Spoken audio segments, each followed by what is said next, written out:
En este vídeo vamos a ver cómo consigue José Carlos pescar este mero de 34 kilos. Alucinante. Y lo mejor es que está al lado de otro de igual tamaño. Pues ahí hemos podido escuchar cómo el barquero ya le da la orden de bajar. Y como rápidamente José Carlos empieza a hacer esas carpas con las que ha conseguido meter aire a presión en los pulmones para tener un poquito más de aguante. Os aseguro que es muy complicado estar agarrado al lado del barco y que sea el barquero el que te diga cuándo tienes que bajar. Ya lo he comentado más veces, pero os lo juro que para mí eso es algo que me pone muy nervioso y me resulta muy difícil. Pues ya estamos viendo cómo va llegando al fondo y tenéis que estar muy pendiente, ya que por la parte derecha vamos a ver como un borriquete que se va y una piedra un poquito alargada y la esquina del final un mero. Mirad cómo pasa ese mero por encima de la piedra y cómo pega ese coletazo y se mete dentro. José Carlos cree que la cueva está conectada, por eso se va por la parte de adelante para ver si lo consigue y ver la cabecita. Pero no está, por lo tanto se tiene que ir a la parte donde entró el mero. Pero como podéis ver hay mucho polvo. Es una zona con bastante sedimento y con el coletazo y los movimientos que ha hecho el mero para meterse dentro ha levantado todo y no se ve nada. Por lo que José Carlos, con su larga experiencia, sabe que mirar dentro es inútil. Lo mejor, dejar el mero, que se asiente, que descanse y se coloque bien, para después, de pasado unos cuantos de minutos, volver a bajar y hacer la misma operación. Y a ver si con suerte está bien colocado y consigue darle un disparo para dejarlo totalmente muerto, como suele hacer él. Pues ya lo tenemos nuevamente descendiendo, tras haber pasado unos cuantos de minutos en el barco, ya que sabemos que en la pesca profunda tenemos que estar bastante tiempo entre bajada y bajada, porque estos meros están a la profundidad de 38 metros, una profundidad a la que no aconsejo bajar a nadie. Pues ahí tenemos la piedra, justamente ha bajado en el mismo sitio donde había bajado con anterioridad. Y como podéis ver, esta vez ya no hay polvo, ya se ha sentado todo y José Carlos se acerca lentamente con el fusil por delante, ya que el mero puede darte un solo segundo para dispararle. Y más con estas aguas tan oscuras con tanto sedimento que se mete para adentro y ya no ves nada. Pero atentos, ahí se ve una cola a la izquierda y a la derecha una cabeza. No cuadra, ¿verdad? Hay dos meros. Mirad qué dos meracos había dentro, los dos iguales, idénticos. Es impresionante. En una cueva a 38 metros de profundidad y localizar dos meros así de grandes pegaditos unos con otros. Y ahora estar atentos, ya que pasa una cosa muy peligrosa. Y es que se le ha hecho un nudo. ¿Lo veis? Pero no hay que perder los nervios. Eso es lo más importante. ¿Habéis visto cómo se ha parado? Y en vez de tirar y lanzarse para arriba a nadar, se ha parado totalmente.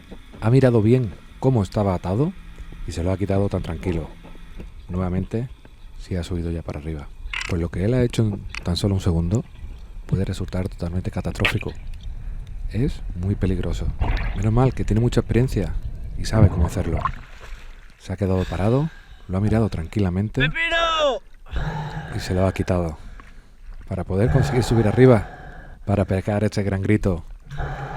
Y es que, menudo mero, como vais a poder ver, ya que no tengo, cuando lo saca arriba del agua directamente, os lo pongo como lo sube al barco. Mirad qué pedazo de pepino, como acaba él de decir.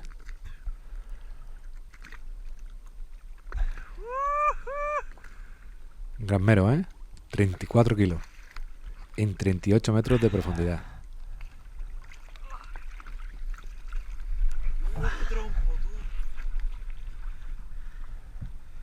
Gordísimo que está, impresionante. Enhorabuena, José Carlos, una gran captura. Y bueno, para no terminar el vídeo simplemente con este merito, vamos a poner una imagen también bastante guapa. Ahí ya hemos escuchado cómo ha cogido esas carpas, ese aire a presión que ha metido en los pulmones para bajar. En esta bajada no sé ni cuántos metros hay, pero también será bastante profundo. La zona, Tarifa, ya que se ven coletos, pero no mucha cantidad, por lo tanto puede que esté bastante profundo.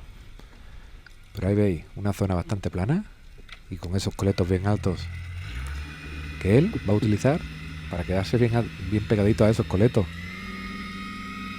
como escondido. Como veis, ahí, pegadito a esos coletos. Y para realizar una buena espera. A ver si con suerte consigue una buena captura.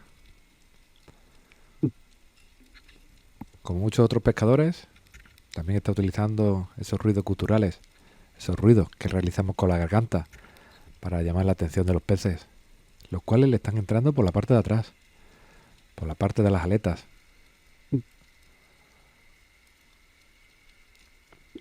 Vais a ver como lo primero que viene es un banco de borriquetes.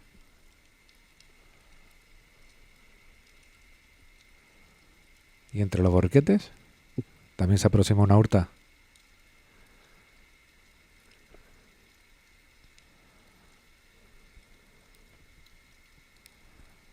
Ahí llega la urta. Que vais a ver el disparo que le da.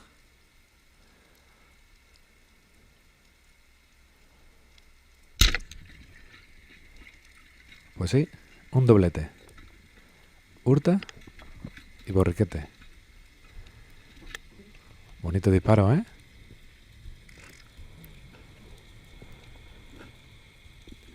De un disparo, dos bonitas piezas. La apnea, mirar arriba, más de 2 minutos y todavía le queda unos cuantos de metros por subir.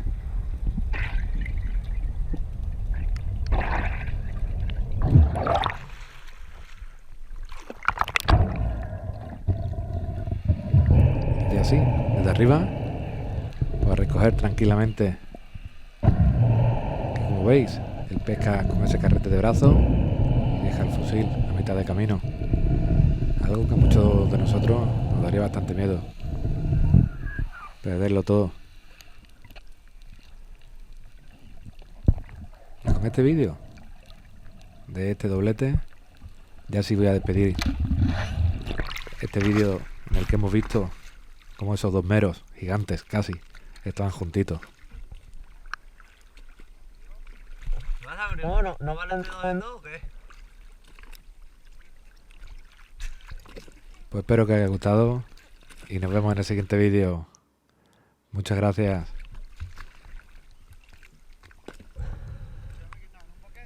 ¿Qué va? Espera. Espera a que se cruce y le metió fiesta.